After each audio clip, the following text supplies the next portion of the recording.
Good morning, Dubai. Welcome back to Lovin Dubai show, where we go through all the trending stories that everyone in Dubai is talking about today. Our top story, more rights for domestic helpers. We'll also be talking about tourist numbers are set to increase this November. UAE and Russia presidents meet. An ex-FBI agent, Chris Voss, joins us on the show. And boy, is it going to be an interesting interview. Yes, it is. Speaking of Chris Voss joining us on the show. So, he may not need an introduction, but he is an ex-FBI agent. He is a hostage negotiator. So we were having a little conversation pre-show. We're a little bit nervous. We are nervous. I mean, he's negotiated with hostages, dealt with criminals. And even though, you might not 100% be a criminal. Your heartbeat just goes boop, boop, boop, boop, boop, boop, boop. Yeah. He came in, lovely guy. We said hello, all good. However, I'm still like, what am I hiding? What are you hiding, Casey? He's going to tell me. It's like when you're going through the airport, right? Every single time, it does not matter. There could be a massive queue. I have, all my liquids out in the right plastic compartments. I have not gone over the 100 milliliter. I have not gone over the limitation. My shoes are off. My belt is off. My jewelry is off. And still. I'll tell you, there's a psychology behind this, right?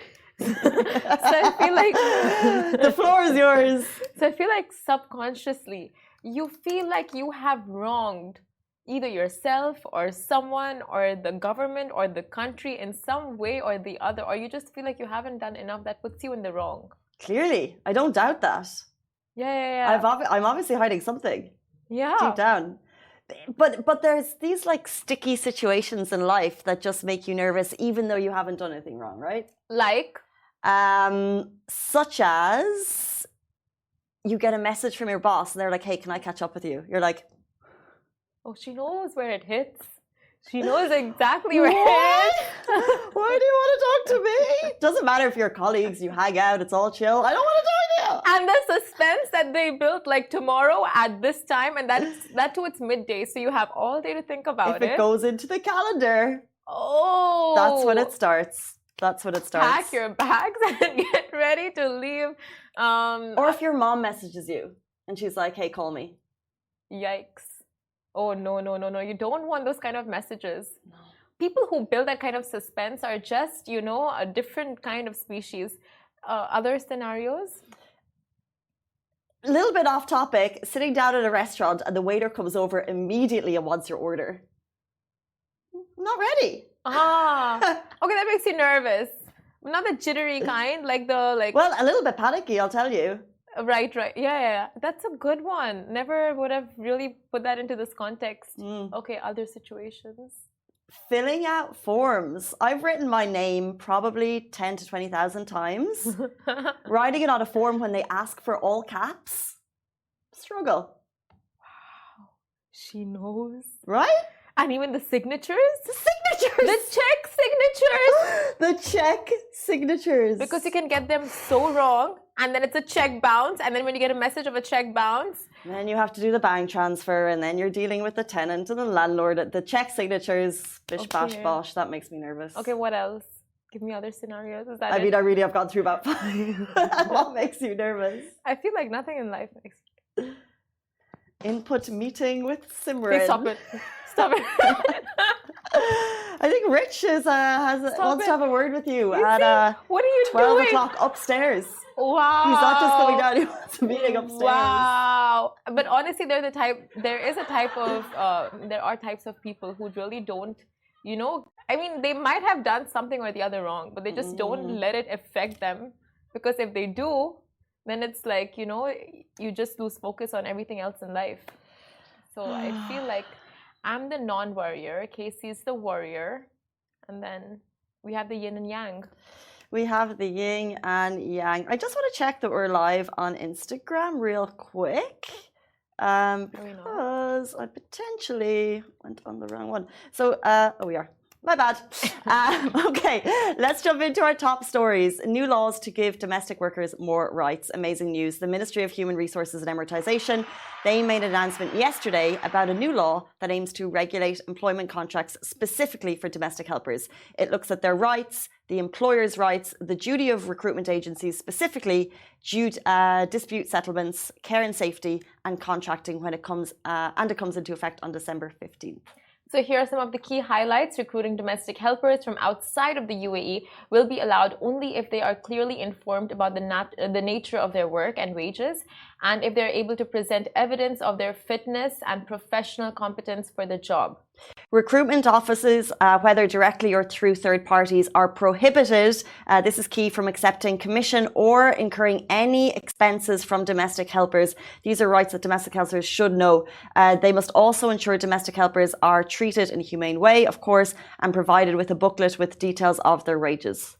So according to the law, the domestic helper is entitled to a weekly rest day, and the helper's daily rest must not be less than 12 hours per day, subject to a minimum of at least 8 continuous hours rest. The annual leave should not be less than 30 paid days for each year. These are just the key highlights. The new law is quite lengthy. It covers rights, obligations, contracts, disputes, and contracting, and you can find it all on the official account from Ministry of Human Resources and Amortisation. They tweeted it out. It's also on their website.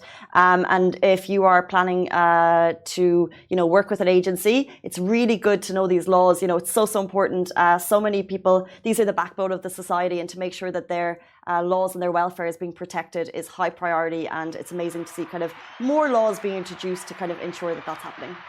So, this is brilliant because there are all types of employers. We have amazing employers that provide their helpers with so much support and, just benefits. And then we have employers who are very negligent towards their helpers.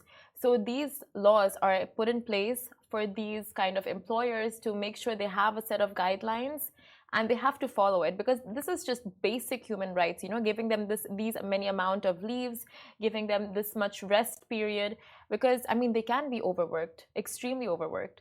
So it's great that the UAE has put this set in stone that, this is the laws that applies to domestic workers and you have to abide by it. Yeah, and they looked specifically at recruitment agencies.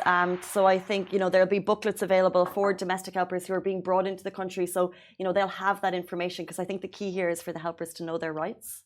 Yeah. But like I said, there is a lengthy draft of that. It's all on the Twitter account if you'd like to check it out, because I think, especially if you do have a helper in your home, it's really good as an employer to know this information. Exactly. And speaking of which, is this a prank? I'm ready. I wish it were. Actually, I have one in mind for you. It's taking you time. It's gonna, when the time is right. Speaking of which, how are you with your helpers? What helpers? Me. I need to go through the employment. This is specifically for domestic helpers. You're on a whole other contract. Are you my helper? We're colleagues. And colleagues, some way or the other, we help each other out. So I want to know, as someone. That's a good question. How am I? How are we together? You tell me. You tell me.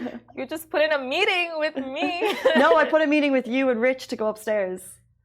And speak about what? That's where the boss's office is. Right. He just messaged me. He put it over the loudspeaker, over the headphone. We'll move on to our next story. You didn't hear the dramatic music. The guy's just cute. Neither did you, Instagram. It's getting real. Dramatic music for all the, shade being thrown around in the office. What shade? There's just a meeting going. We talked about situations that make us nervous, and you said nothing made you nervous. And I've contradicted that point with a meeting with Rich, top boss upstairs. I'll tell you, it doesn't make me nervous, but it makes my eye twitch. And when my eye twitches, nothing good happens. So that makes me nervous. So I'll tell you what, I've stirred the lion. I've woken the lion.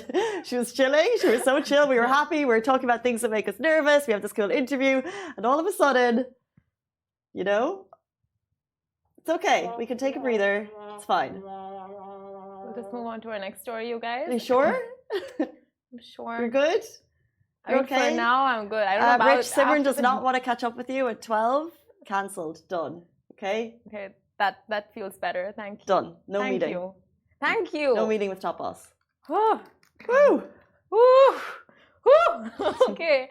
Next story, kind of exciting, but kind of not exciting, but kind of exciting. So Dubai to expect more than 900,000 tourists November onwards. So if you think it's difficult to hail a cab now, just wait until November.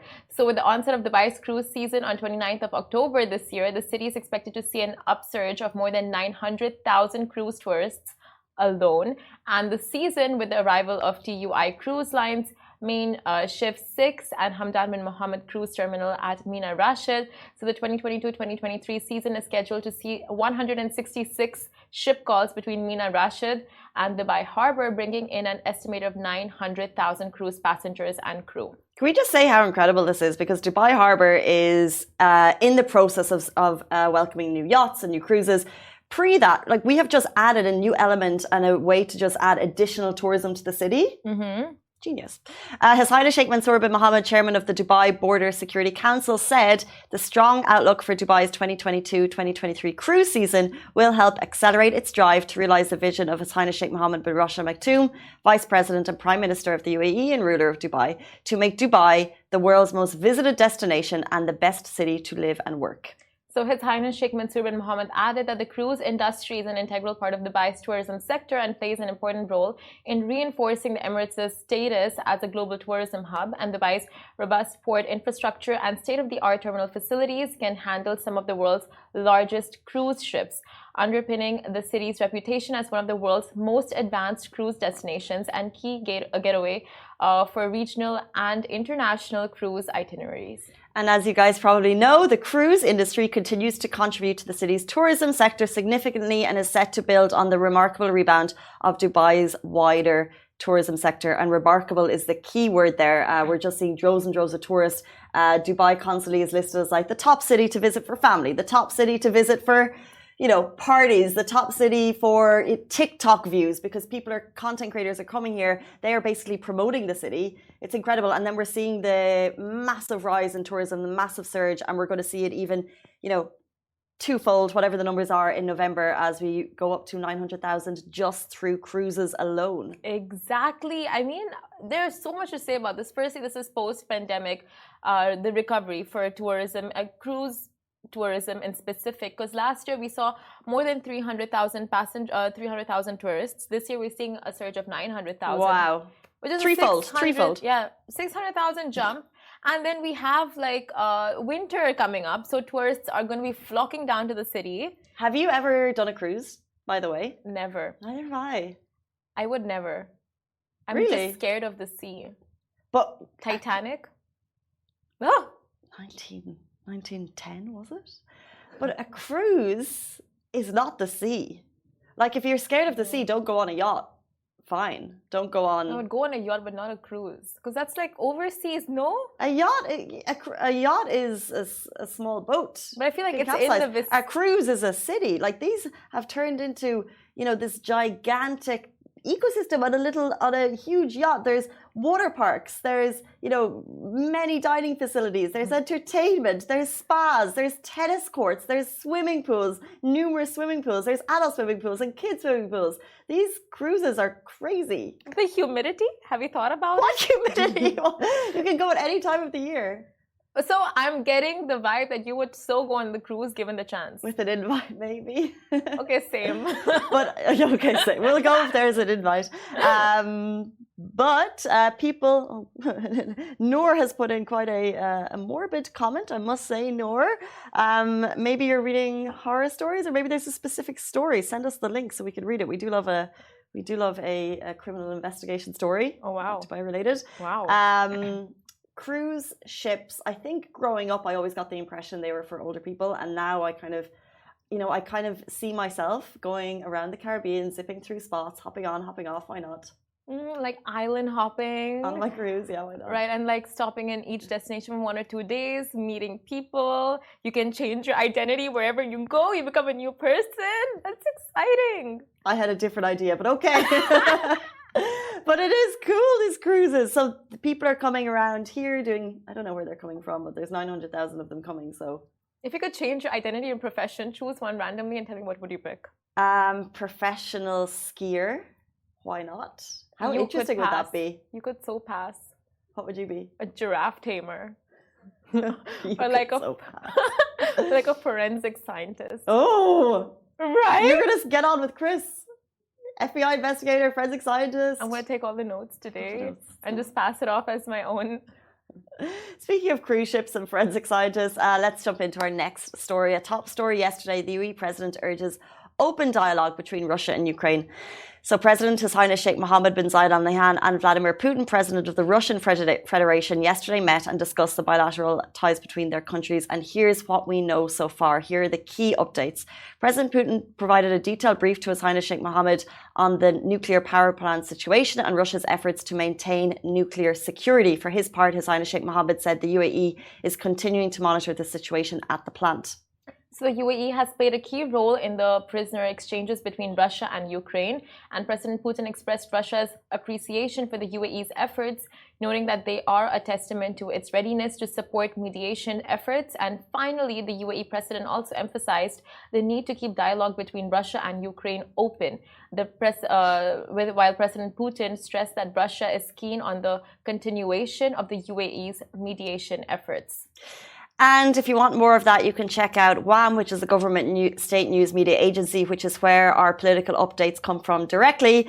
Do stay tuned. Very, very shortly, we're going to be joined by Chris Voss, an ex-FBI agent and author of Never Split the Difference. We're going to talk everything negotiation tactics and maybe play a little bit of a game at the end. Stay tuned. Welcome back to Lovin Dubai Show. Today we're joined by a former international hostage negotiator for the FBI who's here to tell us all about the art of negotiation, and we have questions. He's also the author of Never Split the Difference. Welcome to the show, Chris Voss. Thank you. Happy to be here. Thanks for having me in. Not at all. Thank you so much for being here. So Casey and I were discussing in the beginning of the show that you made us quite nervous when you first walked in. So is that a common thing that people feel around you, just nervousness? There's all these perceptions about FBI agents and hostage negotiators, so yeah, it comes up. And guys from Iowa. I'm from a small town in Iowa. That scares people. Do you naturally read the room when you enter a room? Is that just part of your psyche now? No, I try to connect, which is not exactly the same thing. But yeah, I'm trying to connect. I guess reading that is part of it, seeing people's emotions. Seeing how they're doing. You guys put on a very positive vibe here. The whole vibe here is fantastic. So. Oh, that's what we love to hear. Thank you very much. I guess it was rough yesterday though. There was some name calling going on. Oh. Yeah. Who's the devil, right? That sort of thing. We're not going to get into it on this show. It's a new day. It's a new day. New it's in the interview. past. Yeah, Yes. This is not the time to put Simran on the spot. It's actually the time to put you. No. Who is Chris Voss? For people who are just learning, they haven't read the book, tell us about yourself. All right, so I'm a regular guy. I was an FBI agent. I became the FBI's lead international kidnapping negotiator and trying to get better at hostage negotiation. I started studying negotiation with Harvard and then taught business negotiation at Harvard. And then as I left the government, business negotiation and helping people have better lives by being better negotiators became a lot of fun. And I taught my students how to negotiate. And, even like one of my students got more money out of the dean for a student trip than they needed to. I said, you got to give this money back. You got more out of the dean than you needed. You got to give some of it back. Wow, that is Amazing. incredible. The student became the master in that situation. Well, yeah. I mean, if you connect and people try to help you, and you just got to be careful you don't exploit people. What skills are you teaching these people? Listening and insight, and that's mostly it. Like people are driven by emotion. Vision drives decision, and emotion drives vision. So we're driven by emotion. Logic is this illusion that we cling to. Logic is what we think up after we've made up our mind. So we're emotional creatures, embrace that, and it's a superpower. And negativity gets in our way and positivity moves mankind forward. So that means that emotion by definition is not bad. It's negative emotion. Interesting. That is so accurate because we see so many leaders just prying on emotions to get a reaction from the public, Yeah. like politicians and all of that. So I mean, you need negotiations for like, you need it as a skill for your everyday life. Everything in life is a negotiation. So give us key main factors or like skills, not skills, key main factors of negotiating that you could use. Well, hear the other side out first. You know, all these cliches, and I'm sure everybody at some point in time, their mom looked at them and said, "You should listen more than you talk." You know, you hear that. That's good advice because you're not learning when you're talking. You're actually not thinking when you're talking. When you're talking, you construct your thoughts. Your brain kind of goes offline, and you start talking. But when you're listening, you know, you're learning. You're gathering information. One of the secrets to negotiation is it's the art of letting the other side have your way. So how do you do that? You got to get them talking. You know, you got to find out what's going on. Maybe they'll talk. In many cases, they'll talk themselves into your deal if you let them. Oh, This is coming from, as you said, former lead investigator, negotiator with the FBI, which took you around the world. It did. Can you tell us about some maybe hostile negotiations that you were involved in? Well, usually terrorist or criminal gangs from Haiti to Nigeria to Baghdad to Bogota to Wild. Manila. Wild. that is. Yeah, but then, you know, if I love people, I love mankind, like there isn't a place on earth that's not fascinating. Like people have said to me, "Where's your favorite place?" I mean, they've all been cool. Like I love the Philippines. I loved Bogota. I loved being in Baghdad. You know, because it's people, and at the end of the day, everybody's trying to get by, trying to make their lives better. Maybe we need them to pick different options, but everybody's looking for a better future. But so let's say, for example, we want to negotiate work, but you're negotiating with terrorists, and these are essentially the bad guys. But you love people, so do you go in with a view of like, this is the bad guy, I need to get this from him, or do you go in, I'm just going to get him talking? I'm going to get him talking. I'm going to connect with him as a human being. I mean, there aren't that many really bad guys. Most of them are driven by circumstances. You know, so if you're kidnapping people in Haiti, there might not be anything else to do. You know, Haiti's a tough place. They got government infrastructure problems there. They've always had infrastructure problems there. How are you going to make a living? How are you going to feed your family? You know, from our perspective, they're doing bad things. From their perspective, what are their choices? So a human being may be in bad circumstances. Let me try to connect with them and see what's going on, and then make the best deal possible. And so, yeah, it's just connecting with human beings. I mean, I think that probably sounds silly. You've actually explained it in a really easy to comprehend way, because we look at it like a movie situation, bad guys, but you're just saying they're humans, and I just connect with them as humans, I think. Yeah, exactly. So it's like, it's not just good and bad. There's always a gray area. And for you, like, I have to ask. At least 50 Shades of it, right? 50 Shades of Grey. At least. Yeah. Boom, sorry. I was a line I had to hit. I had to go there. Yeah. All right. So would you say there are such people as born criminals? Like, is there such a thing, or no one is a born criminal? You know, there are a few. You know, they're damaged. Are they born? You know, is it nature or nurture? Is it both? It could be both.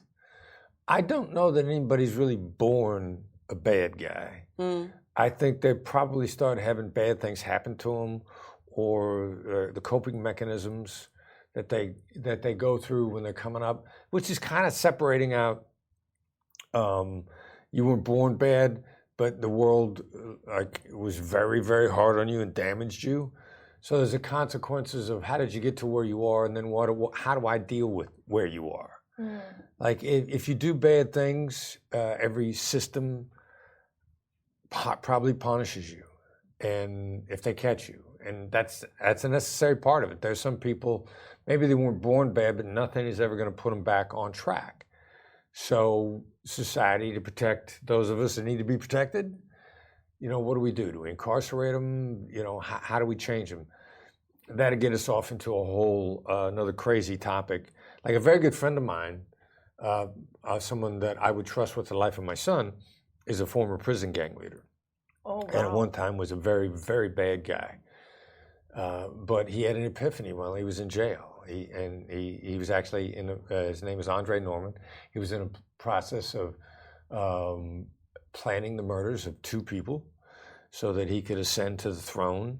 And he realized that I'm the king of nothing. And he also talks about the fact that when he was sitting in his prison cell planning these murders, that God came to him and said, "You're not killing any more people." So he was bad at one point in time, and then is an inspirational human being now. So that's the cool thing about my life is I get to meet people like that and become friends with them. Your whole life is very cool, I must say. What is the longest time you've spent in an interview with someone, in a negotiation with someone? And what is a black swan? Black swan is something you didn't expect that changes everything. Often seemingly innocuous information. Black swan could also be a habit, a change in your behavior. I like to think that the people that are part of my company, the Black Swan Group, I refer to us as black swans. We do things, subtle things that change people's lives and help them have better lives. Longest negotiation, unfortunate nature of kidnapping by terrorists, that it becomes lucrative, and then they like to build out their business. If it's lucrative, it's a business. In different parts of the world, when they first get into it, kidnappings typically last 7 to 14 to 21 days. Then they get an appetite for the money.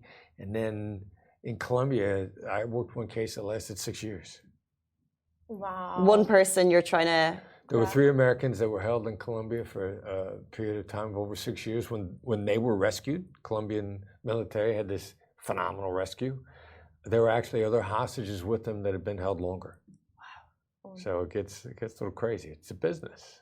So for your job, there's a lot of psychology involved, and then of course these skills that you've picked up in university and then throughout your career. So how would you say it's like dealing with those with extremist mindsets? Well, it's applied people smarts. I've always steered clear of psychology and the concepts of psychology. Like if you had a psychology convention, none of the psychologists would agree. So like how do you lay down a set of rules when the people that are in the industry can't come up with a set of rules? And the rules change constantly. So it's really applied people smarts, which these days, as it turns out, it's mostly neuroscience. I mean, we react as human beings. We're wired in certain ways, and our brain works in certain ways, certain very predictable ways. So it's applied people smarts. How do people actually react? What are they afraid of? How do they connect? Things like that. Okay. And do you find that people react in the same way? For example, Simran and I always talk on the show about the tells that people give when they're lying. For example, the nose scratching, the looking left, looking right. When they want to make a story more elaborate, like when they tell a lie, they will just add more and more details to the story. Are these things? Are these real tells? Yeah. Well, they're patterns of behavior. And what does that mean? What might be a tell for you could be me being honest. So what's your pattern? What's my pattern? And that's when I'm trying to connect with you, gut instinct is super powerful. Like one of your superpowers is your gut instinct.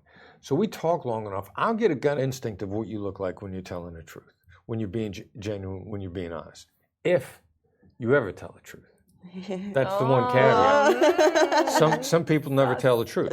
Like, pathological liars. Or they've just gotten used to deceiving people constantly, that they will deceive you about everything. That's just their habit, their pattern. So everything they do is a tell, because all they do is deceive. But it's also situational. So I can't say necessarily that looking down is a lie. Frequently it is. Looking down is often an indicator of thought construction. Like when I'm accessing straight memory, often I'm not sure with me, it's looking up, and I don't know if it's to the left or to the right. There's certain movements when you're accessing just straight memory. But then what do you do with it? So you figure the person out, understand human nature, then understand the human in front of you. Which then also means that tells are not absolute rules for all people. And even more importantly, and I know I'm going on and on and on and being very confusing, but taking notes. The important information, you have to know that you're concealing it, where if it's innocuous, you don't know it's important. So if I'm only looking for tells, and I'm only paying attention when you're scratching your nose or looking down, I'm probably missing half of the really important information, because the innocuous things that change everything, you didn't know was important because you don't know what's going on in my head. So tells is a complete distraction. It won't get you very far. Okay, so focusing on the eye movement, nose scratching, all of that like just doesn't give a person away. It's not enough. It's inadequate. But are there like common ones like that are very generic with people who tell a lie, and common, common factors, not to do with pathological liars, they're different, but like in terms of like the general public, common traits? Well, there are common things that indicate thought construction.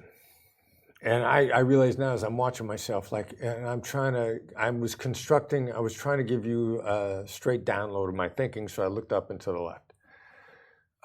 Or if I look down before I talk. Now, people construct thoughts before they lie, and people construct thoughts before they give you a thoughtful answer. Mm. So simply knowing that someone's thinking about what they're saying, and then what you do to dial into them is you say something, a hostage negotiation skill would be, seems like you gave that a lot of thought.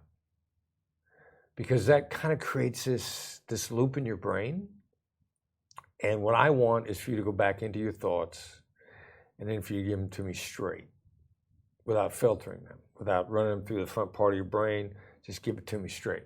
So I'm gonna look for when you're thinking, and that means either it's important to you, you're not sure of the answer, you're lying to me, you want to make sure you give me a good answer.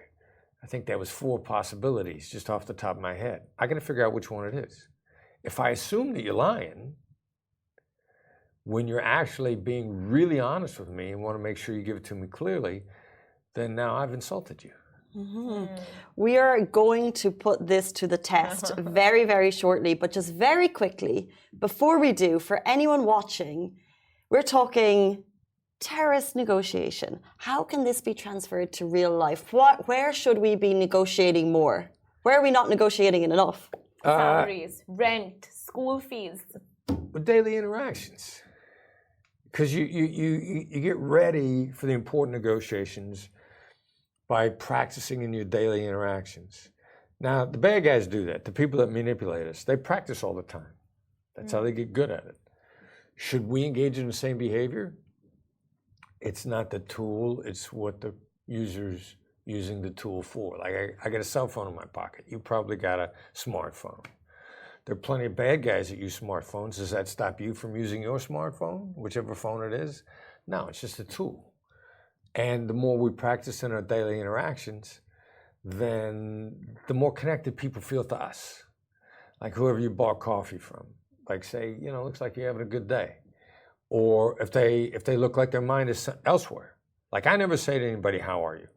I say, looks like you're thinking about something. Looks like you got a lot on your mind. Looks like it's been a tough day. They will appreciate that because you see them, which is then the key to negotiating. Because the other person who wants to cooperate with you, if you see them, then they're going to cooperate. Leading questions. What's your definition of leading? Like this gets you talking, like to get people talking, yes. Yeah, the idea is get people talking, yeah. Okay. Yeah, but see them, observe them. On that note, Sibert and I have been preparing, and we hope you have too. We want to put all of this to the test with a little game we call 2 Truths, 1 Lie. All right. So we're each going to go through 2 truths, 1 lie, and it's up to you to figure out which is the 2 truths and which is the lie. All right. Okay. We're going to be here all day, right? They're quick, short stories. So this is 2 truths, 1 lie with Chris Voss. Do the honors. Okay, so I'm starting. I wrote mine down. You wrote it down? I can't remember. So one of my dogs actually ate my homework when I was in uni. So I was miserable, yeah. You get homework when you're in uni as well. University. All right. Where'd you go to university? 2nd year. No, but where? AUD, And that stands for? American University in Dubai. Oh, very good. Okay. Mm-hmm. All right. What'd you major in? I was majoring in storytelling and media. All right. Funny, you know? I'm getting nervous. I don't know why. I'm nervous for you. So which class was it the dog ate the homework for? Spanish. And what was your grade? Not the best because I used to skip a lot of my Spanish classes. Hence, all So how do we know the dog actually ate your homework? Because you were just skipping classes. How do you say, look, you didn't do the homework? That was one of my very first classes in Spanish, and like we get homework, so it was actually eaten by my dog. What did it look like when it was done being digested? It wasn't really digested. It was just like torn apart, basically, not like fully consumed, but like just like ripped and like shredded a bit. Well, so he didn't eat your homework. He tore your homework up. Yeah, but like same, you know. So you like made this up already. It's like a metaphor situation. All right. Like a metaphor situation. Like it was destroyed by my dog. Okay. Okay. What's your dog's name? Huh? What was your dog's name? Bon Bon. Bon Bon. What kind of dog was Bon Bon? That's an actual name. I'm not making up my dog's name. It's like I want to name it something after like like something sweet, something edible. Sweet. It's a Bon Bon biscuit. So you ate your dog? Is that what you're I saying? didn't eat my dog. The dog ate. I wish we could turn all of the lights off right now and just have them pinned on Simran because this is like. I love you putting her on the spot. Okay, so my other two truths. Each one's going to take this long. I hope you're ready. I try moving things with my mind every morning. Is that how you got to work? No, I try. It doesn't always. I don't always succeed. I actually never succeed. Oh, because you wouldn't be here now if it actually worked, right? Yeah, exactly. I would probably be in some, a government center where they're just like sticking wires down my brain. What made you start to do that? What made me start? Just the belief that I could do anything. So like, why not have a superpower where I could, but like I don't have to be lazy because I'm very lazy. So if I had the power to move stuff with my mind, like I could just easily, So I practice it every morning. Where'd you get the idea? Sorry? Where did you get the idea? Where did I get what? Yeah, how did that get in your head? How to get in my head that I can practice this? Because I've heard of people who can actually do this through meditation. So I don't meditate, but I just practice it because one day, eventually, I feel like I can increase. Have you seen the movie Lucy? Scarlett Johansson. Yeah. So it's like you only use a percentage of your brain, but if you use a higher percentage of your brain, then you can do so much more with it. Okay. Okay, so the third one. I manifested getting bullied as a kid so I could write a song on it. You manifested getting bullied as a kid. How do you manifest getting bullied? What? I always just, like tell my mom that I want to get bullied so I could, like write a song about it. Because you hear people, like creatives, their lives were really impacted. Hence, the creatives came out. The creative juices started flowing. And so, what was the song? Well, I wrote something. What was it? I don't remember. And I was like, wait a minute. How could you manifest and then you what? It's like a song about life, like how it's not always that easy, and how girls are mean. That's it. Yeah. Yeah. So, what story did you tell yourself in your head about getting bullied? No, I mean, like, it actually happened that I did manifest it for myself. And I wasn't really the happiest when it actually truly manifested. All right, dog didn't eat your homework. That's what I'm going with. He's good. Is that right? Yeah, it's right. I thought that was actually. What? Wow! I could have sworn it was going to be the other one. I thought the third one. How? Tell. Just sort of my gut. I mean, the second two connected more.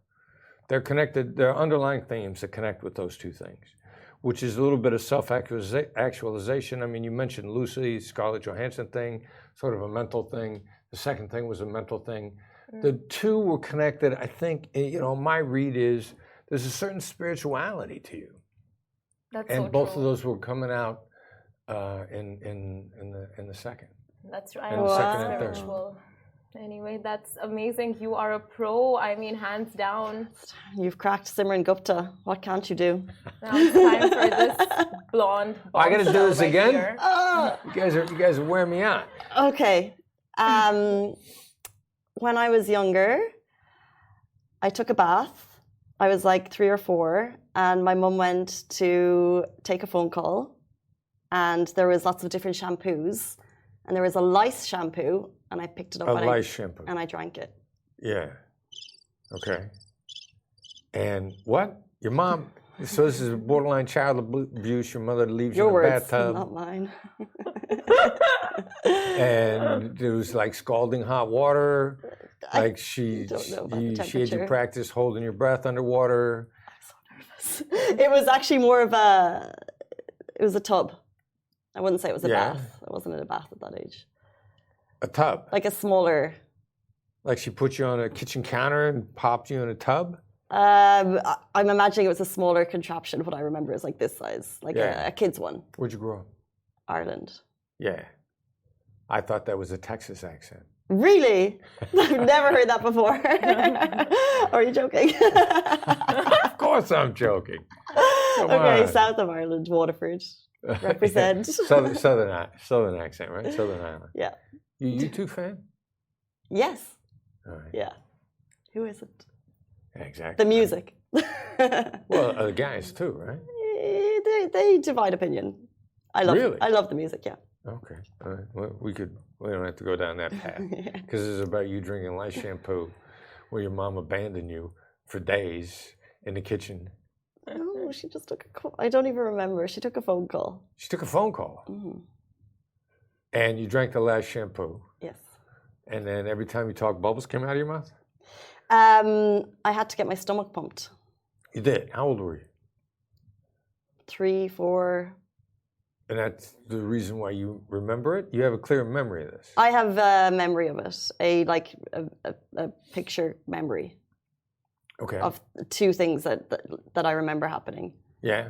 And which 2 things do you remember? Well, the tub thing itself, and I remember the hospital with a tube down my throat. Really? Right. Okay.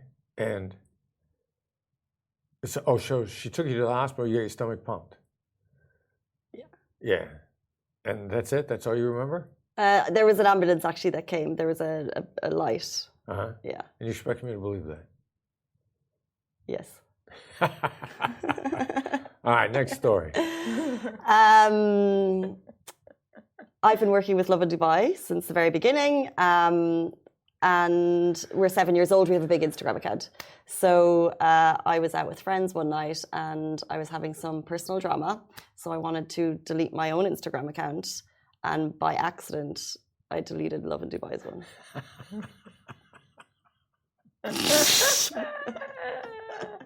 And? You were drinking? Drinking tea and 7-Up, yeah. Tea and 7-Up? Tea and 7-Up. Which is what Who drinks tea and 7-Up? That's what we like in Dubai. Yep, we like tea and 7-Up. Tea and 7-Up. Oh.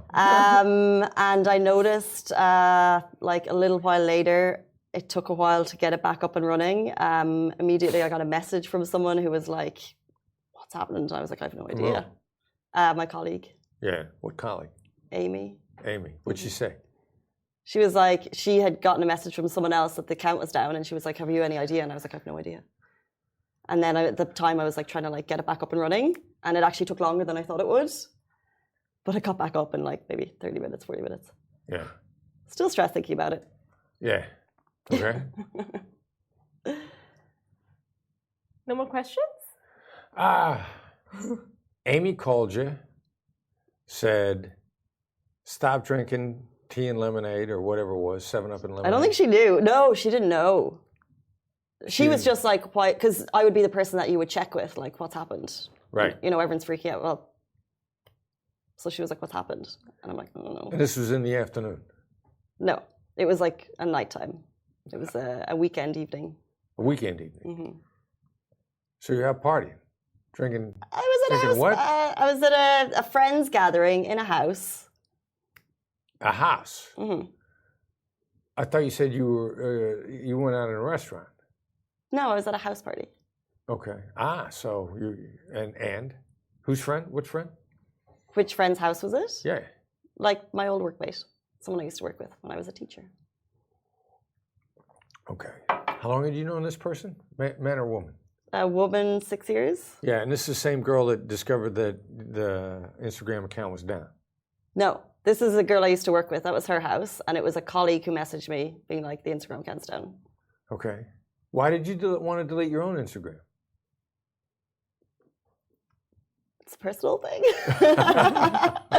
Little drama, little some things were being revealed, and I just wanted to soothe the situation.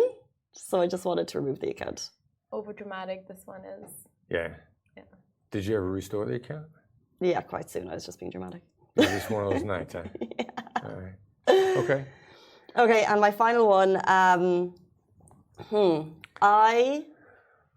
I decided I have one tattoo. I decided I didn't want any more.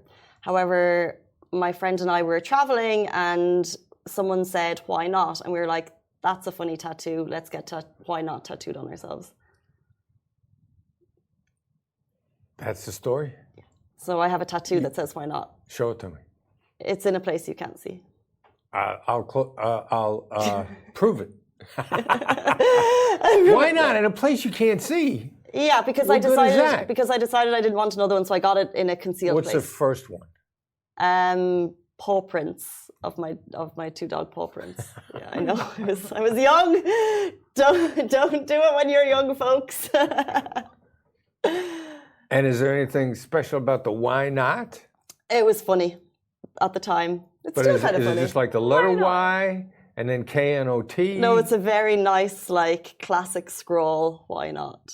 And how did you decide the classic scroll? Is it big? Is it little? It's a little scroll. What was the question? So what caused you to? I'm trying to envision this, and you didn't spell it in any unique way phonetically. WHYNOT ? Yeah, and so you and your friend were out, decided to get tattoos that said "Why not?" She got it on her wrist. I got it on the bottom of my foot. On the bottom of your foot. Oh, show it to me. No, I'm wearing no. Her feet's always dirty. Yeah. She knows. Yeah. Okay, time's up. Tick tick one. Yeah, tick tick two. I think the middle one to me, just gut instinct. I'm not 1,000% sure on either of them, so I'm just guessing the middle one. Yeah, he's right. I never deleted the Lovin to my Instagram account. I thought I had you. I really did. Anything else? Sir, are a genius. Genius Network. Look at that, huh? Wow. Did he predict us saying that as well? Mind games. Was there any other tells? I'm not looking for tells. Or was there anything just gut instinct? Well, it was gut instinct, just wild guess, which in many cases is really accurate. And so sort of mankind's struggle all the time is, do we listen to our gut or do we listen to our fears? And, we're imagining things in our head. I mean, that in negotiation or even when I'm trying to connect with you, one of the things that we talk about now in my company, the Black Swan Group, is, there's two voices you could listen to. Your amygdala, which is your fears. Oh, this is going to go bad. I'm worried about this. They're angry with me. I imagine myself getting angry. That's your amygdala, which is a great survival mechanism, but it's a very poor success mechanism. Difference between surviving and succeeding. Two completely different thought patterns. And we wake up in survival mode, which is largely negative. We inherited it from the cavemen. The optimistic caveman got eaten. He said, I realized my buddy Chris got eaten by the saber-toothed tiger yesterday, but I'm an optimist. I'm going to go up and pet it. And he got eaten. He doesn't have any descendants. So the people that are as human beings were wired to be negative because that's survival mode. But it's not success mode. Now, the flip side, our gut instinct is a supercomputer. Everybody has it. There was a book that I read that said your conscious mind can process roughly 40 bits of information per second, whatever a bit is. Our computer guys know what a bit is. Like maybe it's a syllable in a word. Your subconscious mind, 20 million. There's a 500,000 to 1 ratio. Now, our gut instinct comes from our subconscious mind, which is why I just try to connect with people. and I'm trying to get a feel for you. You know, your feel is your gut instinct. And the more you rely on your gut instinct, the more accurate it gets. And then you forgive yourself for making mistakes because it's impossible to be right all the time. What you're just trying to do is increase your win rate steadily, slowly, little by little. And pretty soon you find you're winning a lot. That is incredible. We're going to store your number on our phones anytime we need help with like catching a lying partner, negotiating with our landlords, all of that. So thank you so much for sharing tips and being on the show with us today. You guys are fun. Thanks for having me. We really appreciate your time, guys. That is Chris Voss, the author of Never Split the Difference. Thank you so much. We appreciate it so much. And we're back with you every single weekday morning, same time, same place. We'll see you tomorrow. Bye-bye. Hello everyone, it's Hala Bassam from Smashy TV. Are you interested in the latest tech and business news in the region? Then make sure to check out our show Tech Bil Arabi on Smashy TV app and on our website www.smashy.tv. And don't forget to follow us on all our social media platforms at Smashy TV. Smashy TV for the driven, the dreamers, and the doers from Monday to Friday at 10 a.m.